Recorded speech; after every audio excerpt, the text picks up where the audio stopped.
Welcome everyone to Italiano Chiaro. Today we're going to explore how to express agreement and disagreement in Italian with some key phrases that are essential for everyday conversations. First up, let's discuss Anche io, which translates to me too in English. This phrase is used when you want to express that you share a direct action or a state that someone just mentioned. For example, if someone say studio italiano and you study Italian as well, you can respond with anche io.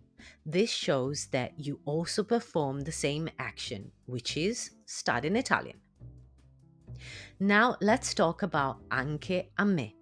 This phrase means to me too, and it's used when the action involves an indirect object. We use it with verbs such as piacere, mancare, succedere, bastare, and servire. If your friend remarks, mi piace viaggiare, and you feel the same, you can respond with anche a me.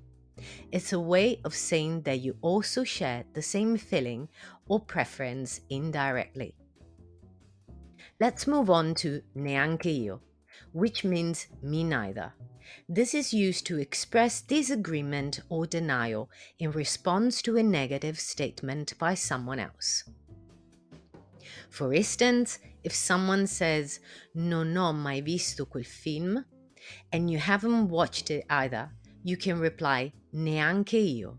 It's a straightforward way to agree in the negative. Lastly, we have neanche a me, translated as not to me either. This phrase is particularly used when responding in a negative way to a situation that involves an indirect object.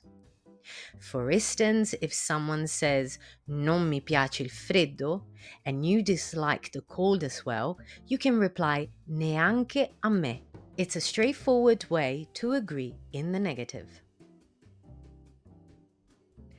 If you liked this video, consider subscribing. Just hit the subscribe button. Thanks for watching and see you in the next one.